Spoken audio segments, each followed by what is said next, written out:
kuitikia mwito wetu kama ambavyo imekuwa ni jadi yenu kufanya hivyo.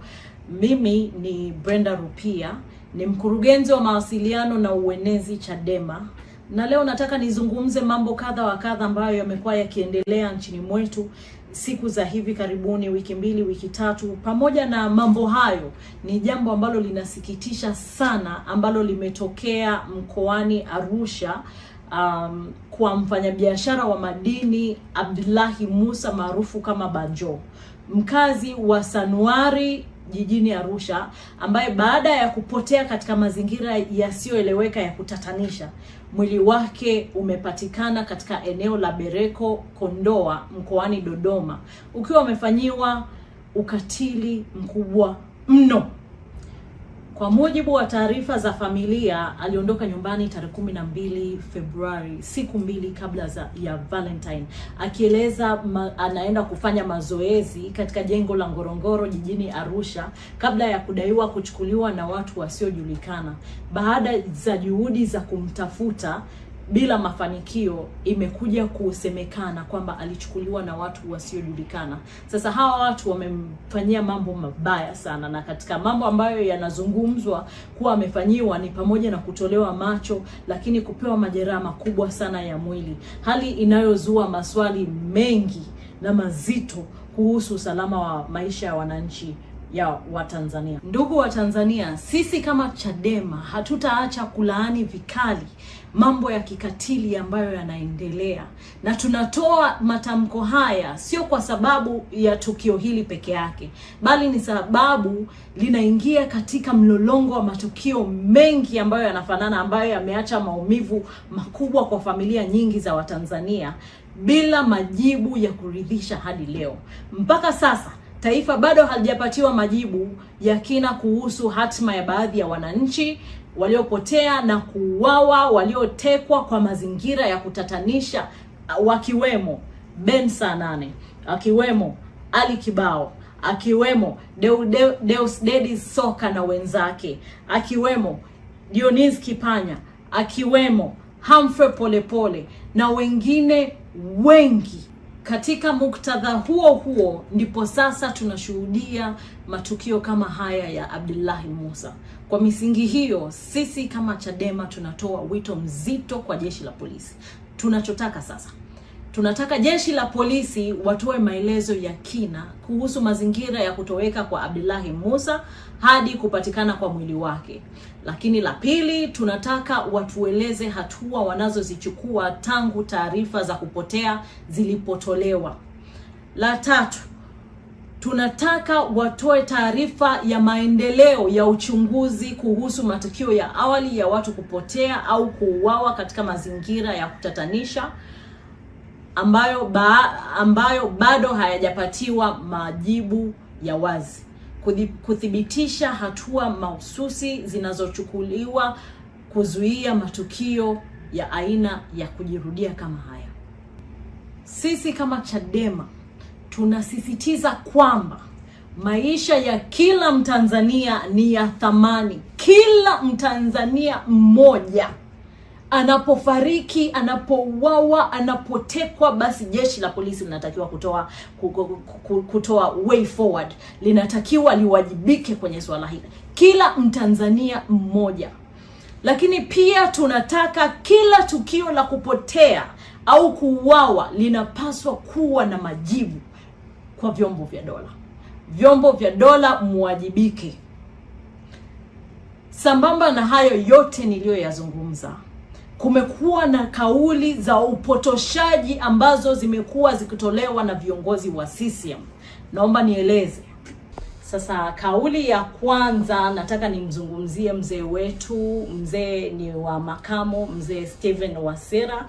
Amezungumza juzi hapa na chombo cha habari cha Mwananchi, na alisema kuwa hakuna kesi ya kisiasa nchini. Sasa mzee wangu, mzee Wasira, sijajua wewe kesi ya mwenyekiti Tundu Antipas Lissu, kesi ya uhaini nchini, wewe hiyo kesi unahitaji? Unahitaji kesi ya mtu ambaye amekaa gerezani siku 319 mpaka leo tangu tarehe 9 Aprili mwaka uliopita 2025 mpaka leo ni siku 319 mtu anakaa gerezani kwa kesi ya mchongo, kesi ya kubambikiziwa, kesi ya uongo, kesi ambayo ni kesi ya mwenyekiti wa CCM dhidi ya mwenyekiti wa Chadema, ili huyu mwenyekiti wa CCM apate haueni wa kugombea kiti cha urais mwaka 2025. Wewe kesi kama hiyo wewe unahitaji? Maana mimi sielewi ukisema hizi kesi sio za kisiasa, hii kesi wewe unahitaji. Mwenyekiti anakaa gerezani sio kwa kupenda, anapotezewa muda. Hakuna njia nyingine ya kuisema. Mnampotezea mwenyekiti muda, mnawapotezea wanachama wa Chama cha Demokrasia na Maendeleo muda kwa kila siku kwenda mahakamani kushuhudia kesi ya uongo. Kwa sababu tunapokuwa mahakamani tunawasikiliza mashahidi. Hao mashahidi wenyewe sasa hawajui hata kwa nini mwenyekiti Lissu yupo mahakamani. Mwenyekiti anawauliza, mnafahamu kwa nini leo tupo hapa? Au mimi nashtakiwa na nini? Shahidi anakujibu sijui. Mnapoteza kodi za Watanzania. Mnapoteza pesa za walipa kodi ya Watanzania. Hizi ni pesa ambazo zingetumika kufanya maendeleo ya nchi hii. Tanzania ipo kwenye nchi ambazo zinatajwa kuwa masikini kwenye mataifa yote.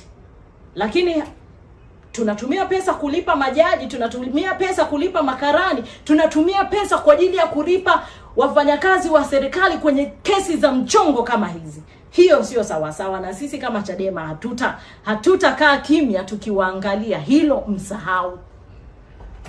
Narudia tena, makamu mwenyekiti, hii kesi ni kesi ya mchongo, ni kesi ya kisiasa na ni kesi ya kubambikiziwa. Hivyo mna kila haja ya kufanya kila mnaloweza kupitia DPP aifute hii kesi mahakamani, kwa sababu haina maslahi kwa Jamhuri ya Tanzania na haina maslahi kwa Watanzania.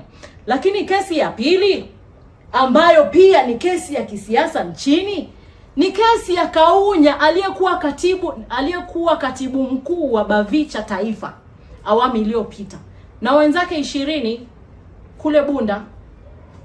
Kaunya amekaa gerezani zaidi ya miezi 3 kwa kesi ya kubambikizwa, kwa kesi ya uongo. Leo mnasema ni kesi ya uhaini, kesho mnasema ni kesi ya armed robbery. Tuchukue lipi? Sasa serikali bado still nitasema mnaendelea kutumia pesa za walipa kodi kufanya kesi za michongo. Hii sio sawa sawa. Hili sio jambo ambalo lina maslahi na wananchi. Kupitia DPP tena futeni hizi kesi haraka iwezekanavyo. Lakini kauli ya pili ambayo ameizungumza makamu mwenyekiti wa CCM ndugu Stephen Wasira, tume ya Jaji Chande haikuundwa kwa ajili ya kuichunguza serikali. Sawa, mzee, mimi naweza nikakubaliana na wewe. Sawa, hii tume imeundwa ili wachunguze nani? Wapinzani. Ili mchunguze nani? John Heche. John Heche alikuwa wapi kipindi cha tarehe 29 Oktoba? Imchunguze nani? Katibu mkuu John Mnyika. Ayu mchunguze nani? Sisi kama Chadema tulishasema hatuitambui hii tume. Tulisema haiwezekani mwenyekiti wa CCM ajitangulie watu wake wa CCM ndio wawe viongozi wa kuongoza hii tume, alafu kesho wampelekee tume ambayo itatoa msimamo tofauti na kile ambacho anatarajia yeye. Ni kitu ambacho hakiwezekani. Sio sawa sawa kusema kwamba serikali hii tume haijaundwa kwa ajili ya kuichunguza serikali. Hapana. Wanaohusika wote wawajibike na waonekane wakiwajibishwa. Ndio kilio cha Watanzania. Hili taifa linahitaji uponyaji, na the only way ya kupata uponyaji ni kupitia wale waliofanya madhara, waliosababisha haya mambo yote yatokee, kutoka hadharani na kuwaomba Watanzania radhi. Hakuna namna nyingine. Kwa kusema hayo, naomba niwashukuru, lakini pia nitambue kwamba huu ni wakati wa mfungo wa Ramadhani na Kwaresma, hivyo niwatakie heri nyote katika mifungo hii mpaka pale tutakapokutana tena. Asanteni sana.